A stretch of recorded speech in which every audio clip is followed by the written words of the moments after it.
बिस्मिल्लाहिर्रहमानिर्रहीम। अस्सलामुअलैकुम स्टूडेंट्स। पिछली वीडियो में हमने रेशनल और इर्रेशनल नंबर्स के बारे में पढ़ा था, तो जिसने वो वीडियो नहीं देखी वो मेरे चैनल पर जाकर वो वीडियो देख सकते हैं। अभी हम एक्सरसाइज 1.1 पे आते हैं। थोड़ा सा दोबारा मैं हाईलाइट करता चलूँ। रेशनल नंबर वो नंबर होते हैं जो a अपॉन बी में हम लिख सकते हैं, फॉर्म में हम लिख सकते हैं, जिसमें b ज़ीरो की इक्वल ना हो और तमाम ए बी जो हैं वो बिलोंग करते हों सेट ऑफ इंटीजर से। और इर्रेशनल नंबर वो नंबर्स होते हैं जिसको हम a अपॉन बी फॉर्म में ना लिख सकें और b जो हो वो ज़ीरो की इक्वल ना हो और ए बी बिलोंग्स करते हों सेट ऑफ इंटीजर से। इसमें क्वेश्चन नंबर 1 है, identify the following numbers as rational and irrational numbers. आपको नीचे नंबर दिए गए हैं और आपने बताना है इनमें कि कौन सा रेशनल है और कौन सा इर्रेशनल है। इसमें पहला है 1/5। तो 1/5 a अपॉन बी फॉर्म में है और ए बी दोनों जो हैं यानी 1 और 5 इंटीजर हैं, तो इसलिए ये रेशनल नंबर है। दूसरे नंबर पे जो हमारे पास नंबर है वो है √2/8। तो इसमें जो √2 है ये एक इर्रेशनल नंबर है। इस वजह से √2/8 जो है ये a अपॉन बी फॉर्म में तो है, लेकिन इसमें a जो है वो √2 है जो कि इंटीजर नहीं है, इस वजह से ये इर्रेशनल नंबर है। इसी तरह 5/√6 है, तो √6 जो है वो एक इर्रेशनल नंबर है जो कि डिनोमिनेटर में नहीं आना चाहिए, यहाँ पर इंटीजर होना चाहिए, इस वजह से ये भी इर्रेशनल नंबर है। 4 में 2/8 है और 2/8 a अपॉन बी फॉर्म में है और a और b दोनों क्या हैं, इंटीजर्स हैं, इस वजह से ये भी रेशनल नंबर है।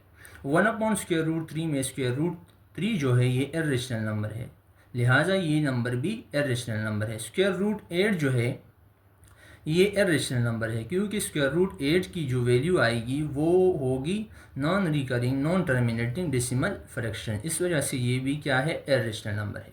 ये एक कांस्टेंट है जिसकी वैल्यू जो है non terminating non recurring decimal fractions है, इस वजह से ये भी एक इर्रेशनल नंबर है। क्वेश्चन नंबर 8 में पाई की वैल्यू दी गई है। पाई एक इर्रेशनल नंबर है जो कि जिसकी value non terminating non recurring decimal fraction है, इस वजह से ये भी इर्रेशनल नंबर है। √5 जो है इसकी वैल्यू भी non terminating non recurring decimal fractions है, इस वजह से ये भी इर्रेशनल नंबर है। 22/3 जो है क्वेश्चन नंबर 10 में 22/3 ये रेशनल नंबर है क्योंकि ये a अपॉन बी फॉर्म में है और दोनों इंटीजर्स हैं, इस वजह से ये रेशनल नंबर है। 1/π में जो पाई है ये डिनोमिनेटर में ये इंटीजर नहीं है, ये एक इर्रेशनल नंबर है, therefore 1/π is irrational number. Question number 12 में आप नंबर देख रहे हैं 11/12। तो 11/12 जो है ये रेशनल नंबर है क्योंकि ये a अपॉन बी फॉर्म में है और a b दोनों क्या है, सेट ऑफ इंटीजर से बिलोंग करते हैं। तो पिछली वीडियो में हमने जो डेसिमल फ्रैक्शंस पढ़े थे उसमें टर्मिनेटिंग भी हमने पढ़े थे और नॉन टर्मिनेटिंग भी हमने पढ़े थे, तो उसको आप देख के ये एक्सरसाइज बेहतरीन तरीके से आप समझ सकते हैं। तो क्वेश्चन नंबर 2 है, convert the following into decimal fractions, also indicate them as terminating and non terminating decimal fractions. नीचे नंबर दिए गए हैं, इसको डेसिमल फ्रैक्शंस में कन्वर्ट करें और फिर आपने इनको निशानदही करनी है कि टर्मिनेटिंग कौन सा है और नॉन टर्मिनेटिंग डेसिमल फ्रैक्शन कौन सा है। इसमें नंबर 1 है 5/8। तो इसको जब आप कैलकुलेट करेंगे आप मैनुअली भी इसको इस तरह से कैलकुलेट कर सकते हैं और कैलकुलेटर से भी आप इसकी वैल्यू निकाल सकते हैं। तो इसकी जो वैल्यू आती है वो है 0.625। चूँकि टर्मिनेटिंग फ्रैक्शन जो है उसका एक एंड पॉइंट होता है, देयरफॉर ये टर्मिनेटिंग डेसिमल फ्रैक्शन है क्योंकि इसका ये एंड हो रहा है। 2 है 4/18, तो 4/18 की जो वैल्यू है 0.222 और ये एंड नहीं हो रही है, इसका एंड पॉइंट नहीं है, इस वजह से नॉन टर्मिनेटिंग डेसिमल फ्रैक्शंस है। इस तरह मैंने यहाँ पर मैनुअली जो हाथ से मैंने इसकी वैल्यू निकाली है, इस तरह भी आप निकाल सकते हैं, नहीं तो आप कैलकुलेटर का भी यूज़ कर सकते हैं, उस तरह से भी आपके पास वैल्यू आएगी। नॉन टर्मिनेटिंग डेसिमल फ्रैक्शंस वो हैं जिसकी वैल्यू एंड ना हो रही हो और वो मुसलसल आगे इनफाइनाइट नंबर में रिपीट होती जा रही हो। 1/15 भी नॉन टर्मिनेटिंग है क्योंकि इसकी वैल्यू 0.066 और आगे चलती जा रही है कि और इसका जो एंड पॉइंट जो है वो नहीं है। इस तरह से मैंने यहाँ पर इसको कैलकुलेट किया है, कैलकुलेटर से भी आप इसको कैलकुलेट कर सकते हैं। 49/8 क्वेश्चन नंबर 4 में आप देख सकते हैं, इसकी जो वैल्यू आप कैलकुलेट करेंगे तो ये भी एंड पॉइंट वाली वैल्यू आएगी, यानी 6.125 वैल्यू आ रही है जो कि एंड हो रही है, और ये भी टर्मिनेटिंग डेसिमल फ्रैक्शंस है।